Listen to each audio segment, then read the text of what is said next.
नमस्कार दर्शक बंधु जय जगन्नाथ आपण मानक मो चैनल तरफ स्वागत। आमे मैंने भाग्यवान जे ओडिशा रे जन्म होइछंती महाप्रभु को धाम रे श्रीक्षेत्र निकट रे जन्म होइछंती किंतु आम ओडिया माने ओडिशा रे जन्म होई महाप्रभु को अपमानित करूछंती आ ओडिया अस्मिता कही ओडिया भाषार अमर्यादा करछंती। ए कथा कहिबार तात्पर्य कोन भिडियोटी शेष पर्यंत देखिले निश्चित जानि परिबे। जदि मो मतामत आपनको भूल लागे ताहले क्षमा करदेबे। यदि भिडियोटी पसंद आसे आपनको अनुरोध भिडियो को लाइक करी चैनल को सब्सक्राइब करदेबे। एबे आसंतु विषयवस्तु ऊपर को जिबा। गतकाली आमर सम्माननीय राष्ट्रपति ओडिशा आसी श्रीक्षेत्र को आसीथिले, महाप्रभु को दर्शन करथिले। साधारण जनतांग परि 22 पाहाचरे बसी फोटो उठाइथिले। निजर परिवार पई ओ तथा राष्ट्र पई मंगल कामना करी आशीर्वाद नै फेरी जाइथिले। सम्माननीय राष्ट्रपति को मोर हृदय सम्मान सहित प्रणाम। विश्वाधिपति महाप्रभु चरण कमल रे अधमर शतकोटी प्रणाम। सम्माननीय राष्ट्रपति आम ओडिशार झियो आ ओडियार गर्व। से आम ओडिशा झियो आज भारत वर्षर राष्ट्रपति। एथिपाई आम ओडिया माने सम्माननीय राष्ट्रपति को सम्माननीय राष्ट्रपति संबोधन करने परिवर्ते महामहिम राष्ट्रपति कही संबोधन करुछंती। आपण जदि जने प्रकृत ओडिया कहले देखि आम सनातन धर्म रे केउ केउ देवादेवी पाखरे एही महाशब्दटी लागि थाए। एही महाशब्दटी एक साधारण शब्द नुहे। एही महाशब्दटी केवल 4 जन देवादेवी पूर्वर लागि थाए। कौनसी मनुष्य पाखरे नुहे कि अन्य कौनसी देवादेवी पाखरे नुहे। यथा भगवान शिव, महादेव, संकटमोचन, महावीर, जगतरनाथ जगन्नाथ को महाबाहु और महाप्रभु बोली भक्त संबोधन करिथांती।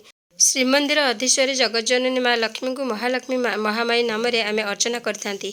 कौनसी भी मंदिर रे प्रस्तुत अन्न को केवल प्रसाद ही कहा जाय थाए, किंतु श्रीमंदिर रे प्रस्तुत अन्न को महाप्रसाद बोली आमे कहि थाउ।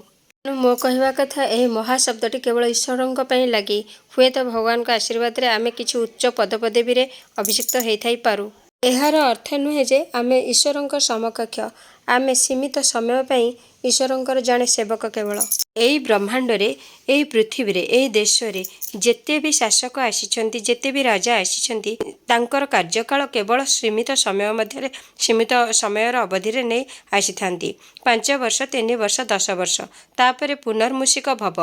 हेले आम महाप्रभु जगन्नाथ विश्वाधिपति, सृष्टि अधिपति, ब्रह्मांड अधिपति, राजाधिराज, महाराज, 4 जुगरे 14 ब्रह्मांड रे 3 पुरर से राजा, शासक, पालनकर्ता, सृष्टिकर्ता।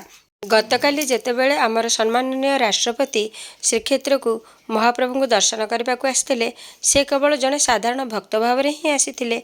जेहेतु से राष्ट्र दायित्व रे अछंती, राष्ट्र मंगल पाई, तांको परिवार मंगल पाई भगवान को निकट को महाप्रभु को दर्शन करने को आसीथिले। आज राष्ट्रपति होइछंती, काली समय सरीगले पुणी साधारण मनीष। तांको महामहिम राष्ट्रपति कही महाप्रभु सहित तुलना करबा कौन ठीक? तांको महामहिम कही महाप्रभु को सहित तुलना करी महाप्रभु को अपमानित करा जाउनी तो आ कौन?